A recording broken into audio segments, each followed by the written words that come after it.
big client has just gone. Now you need a new one. And you look for the markets, Dubai, Saudi, USA, Australia, Asia, and you say, no, I will contact them by email. And you do it, and you get nothing back. The problem is not how you reach out to them. It's not even your portfolio or your marketing. The problem nobody talks about is your compatibility with that market. Is this market the right fit for you? Do you know how these people hire people like you? What is their payment culture? What are their taboos? How they deal with foreigners? And many other aspects. We have a 25 points, the market expansion readiness checklist. We will go through it with Fabio Palvelli and Lasse in the Mastermind here in Germany, in Karlsruhe, May 22nd to 24th, 3 days, and see what is the best market for you, how to go there, and how to fix the gap. You get an actionable plan based on what is working today. Fabio is going to talk about how Digital Bunch expanded from Poland to Saudi, and Lasse is going to talk about how he is expanding his market in Germany. 3 days. The 3 topics are going to be expansion to a new market, going in person and online. The second topic is what does it mean to be a founder? It means studio structure, what are the roles you need to expand and grow. And the third one is how to get more clients from the same market. There are certain challenges which have to do with actually penetrating a market. And I have to say that in the very beginning, when we made the discussion of moving to Saudi, we did not have those issues because we were already doing projects. And so we knew that our product was market proof there. But obviously, bringing an operation to another country, it's not enough to just be market proof. You need to have a sales process in place because the costs of keeping an office going here, they sort of like add a very big chunk of money to the work that you need to do. And so it's not enough to just say, you know, like I have a couple of projects there, but we did see the possibilities and the opportunities. We had a conversation with a friend of mine who opened an office in Dubai many years ago. And as we were talking about this, he said to us, look, Saudi is the next Dubai. This is a comparison that people don't like to make here in the area. But the idea is that, you know, it's going to expand in the same exact way. And so we said, okay, if we have to do this, then it cannot be just a side thing for us. It needs to be our next big thing, right? And so we put a lot of effort, invested a lot of money, and came out here with no plan B just to make it work. We still don't have a plan B. We're still not out of plan A. But, you know, I think that there is a certain fascination also in that uncertainty, you know, of trying to make things work and trying to make them happen for yourself. You know, this is not the only way to expand to a new market. There are markets which are quite open to expansion, like Europe. It's a relatively good market, generally speaking, not right now, probably, for expanding from a country to another. The US, it's very open, you know, they are very business oriented and transaction oriented. I think the most challenging markets right now are the Gulf area, GCC, you know, Saudi Arabia, Asia. But these are markets that are quite rewarding because the scales of the projects, it's, you know, this year with the tax law that they started in Saudi Arabia, they have released more than 2 billion square meters of land that needs to be developed. Otherwise, it's going to be taxed. And developers, they need to do anything just to show that they're developing. So, you know, they're willing to move money in order to get, you know, not taxed. And so this is a very good time to be in Saudi Arabia. But at the same time, last year, they sort of changed the framework with which you should work with companies which are Saudi based. And so you should have a company that is registered in Saudi to do business, or you should favor companies that are registered in Saudi to do business. And I've had conversations with other people who have businesses somewhere else, maybe Dubai, and they're struggling because, you know, they are not favored anymore. And so this adds a little bit to the complexity. As I told you, you know, like penetrating a market, it's relatively easy, but I do think that Saudi has quite a bit of challenges. And in our case, the main challenges are logistic challenges. Like, you cannot imagine how difficult it is, to make it work in a city where, there is so much traffic and so much congestion that you can only do maybe a couple of meetings a day. The Ubers, sometimes they get lost going around, and so you go to a destination and they bring you totally to the other side of the city. And I know that this might sound irrelevant for some people, but these are the challenges that we're facing, which are really on the place, right? For us, which, we have a very tight machine back at home and everything works according to a very tight execution plan, things like this, they really put a dent into our capacity, right? Because if, Dagmara gets stuck in a meeting and there is a project that it's waiting for her to say what to do, you lose like half a day of production, right? Some people might argue that these are good problems to have, but they are problems because they add to the complexity of dealing with businesses there.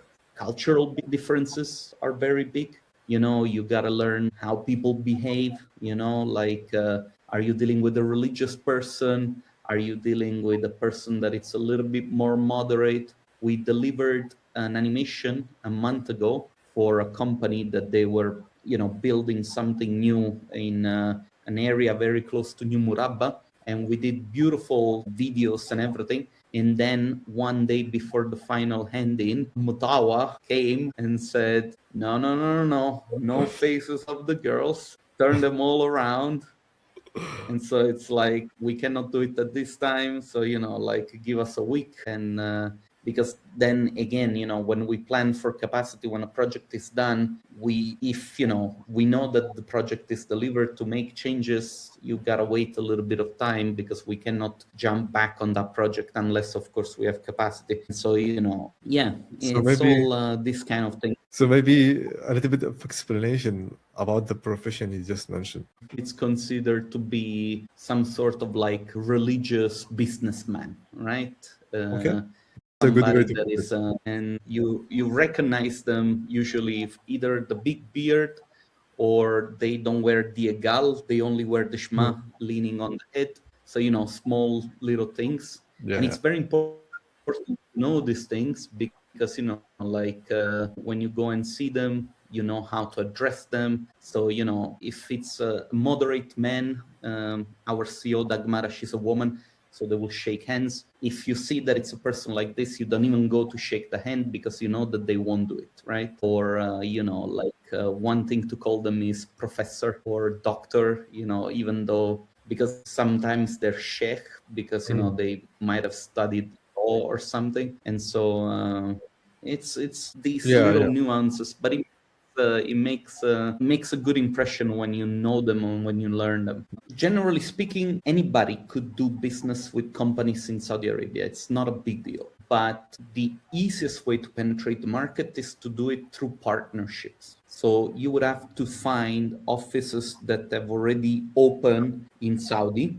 And it doesn't have to be visualization offices. It could be architecture offices, or it could be agencies, because there is this issue of having a business that it's registered in Saudi, right? This is a big hurdle. And also because if you don't have connections in Saudi, generally speaking, the average Saudi person, we're talking private sector developers, they are used to work with Pakistan, China, India, and so the bar is very low. And they are not interested in you going there with renderings for maybe a couple of $1,000s per image, because they know that they can get low quality stuff in Pakistan, and they don't know the difference. It's not a country that it's from a visual culture point of view as educated as other places. This is not to criticize them about this, but it is a place that was created literally like 60 years ago in the desert, cities like Riyadh and so on. Obviously, the culture is longer, but the built environment, it's brand new. And so they don't have a very good method of comparison. The advantage of here is that if you're always in front of them and you can show them what good work looks like, then they can convince themselves that doing better work actually pays off. And this is a big fight that we're always fighting. But I have to say that the clients that are willing to listen, they start to see the difference. Because, the clients that go to them and they see a development that it's designed better, they go like, okay, I can see that you guys put some thought into that, right? A very common example is that all the houses here are built all the way to the road. And so the road, it's literally on the edge of the house. And there is, in many cases, no public spaces or any amenities, right? And so by making those suggestions in the renderings, the developers are like, wow, okay, we can create a space that it's actually a lot better than just houses, right? And so this is giving us a little bit more of the consultant edge over Pakistani companies, because Pakistani companies, you have the majority of them, even in my experience, you give them a picture of a rug and a picture of a painting. They'll put the painting on the floor and the rug on the wall. They sometimes don't even think, right? Instead, here we do a lot of the thinking for our clients, and we think proactively about things. And I think that this is what it's making a little bit of a difference. And this is also part of the business development, because, other companies might be like, yeah, we don't care. We just do the stuff that sells the most and makes us most money. But in order for us to build a brand here, we're taking a lot of these challenges on to show clients that stuff can be done better. If someone is in, let's say, Germany and working with a Saudi client on Saudi projects, this does not mean they can simply go straight forward there because they have the portfolio there, right? It depends, because I have friends who have completed projects in Saudi and they worked internationally. They have done it obviously on very important projects, right? But these are outliers. It's a little bit like saying, if Mark Zuckerberg made it, then I can make it as well. It's like, okay, you're talking about a unicorn, right? The majority of developers here, if you take, the big brand names, it's very different. They will want to go through the 5-6 meetings that they usually do just to get to know you, and they'll have conversations about what can you offer, how do you offer it, and then you get into price negotiation. And here a project that will sell for maybe 10,000, 15,000 euros might go through a negotiation process of 3-4 months. And it's not a question of not knowing how to close, it's that they will take their sweet time to make that decision. And usually the decision is made 1 week before the deadline, which then, puts you in a situation where you have to deliver everything in a week. And It is crucial today to have these diversified markets. One market is somehow danger. Lasse, Germany, can you give us some insight about, if you are from Berlin talking to someone in the south, it's easier, but maybe in the same market, going to Switzerland or Austria, it might be different. Yeah, things are very different in terms of how people would behave during a project phase. One thing would be that I'm working a lot with clients from Berlin, but I also work with clients coming from the north and from southern Germany, and it's very, very different. It's kind of it's hard to describe. For example, if you would sit in a meeting with a company from Hamburg, for example, they would be very much more formal, and they would have a much more a much more stiffer plan how the agenda of the meeting would go forward. They would be a very different animal. On the other hand, when you would work with somebody from the south, it would be very, very friendly, and you would talk a lot about the good things in life, and then you would get to the point at some point. But it would be also very high demanding. So it's not really. It's not easy. And I don't know. And it's kind of a bit like the cliche you would have from the city that would turn out the same way in how this working with them would be. Would you say that, let's say, Berlin area is different than Hamburg area? Yeah, a lot. For example, traditionally in Hamburg there is a lot of old money, which means the scope of the projects is very different. They're much more high pricey in the development, so they would have different demands Yeah. to you. And the Berlin projects kind of tend to be more opportunistic and in a different price league. So that's I think that's one of the main points. And of course, then talking about the styling or the propping that would be very different that you would expect. In Berlin, you would see some graffiti art on the wall in the flat, which you would see. Yes. In Hamburg. Sounds cliche, but I think it is. One sentence to someone who is considering to come to the mastermind just for this topic. We would go through the status quo of your connections and relationships and try to develop them in a very actionable way to see what is there, who's there, who do you want to have there in your relationship or in your network, and how would you get there, and how would you approach them? How would you approach them with the stuff you could do or you could deliver on top of what you're already doing? And that's basically how I would approach, or how we will approach this. And I will give you a glance how this would look like in the next week, basically.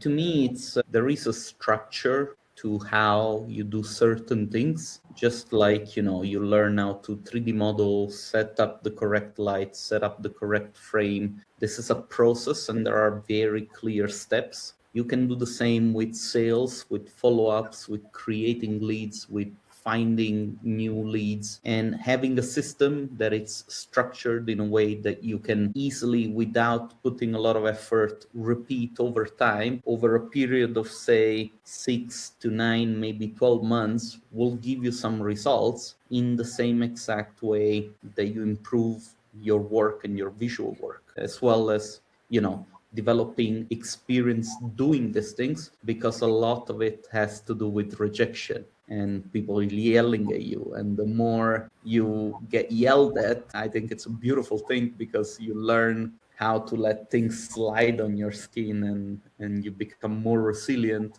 And I think that whoever wants to work in this field, they need to be resilient. It's a game of patience. It's a game of consistency. And these are not superhuman skills. You can learn them. As Fabio and Lasse has mentioned, this mastermind is not a lecture. It's personalized, there is a structure. And last year we had a very nice mastermind, like 3 days were very intensive. Everyone applied, we did all the steps, and we did a lot of role plays. Every studio I have worked with scaled and went to a new market, had something in common.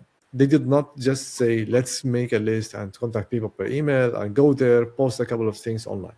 They read the market properly, they prepared, they made a plan, and they executed the plan step by step. And our job in the mastermind is to provide you with a plan that is tailored to your situation and to the market you want to go to. If you are interested to expand in the same market or the new market, reach out to me. I will provide you with all the information about what we will cover. The mastermind is from 22nd to 24th of May. It's in person in Karlsruhe in Germany. Next Thursday, we will talk about expansion in the same market. Until then, wish you a great time.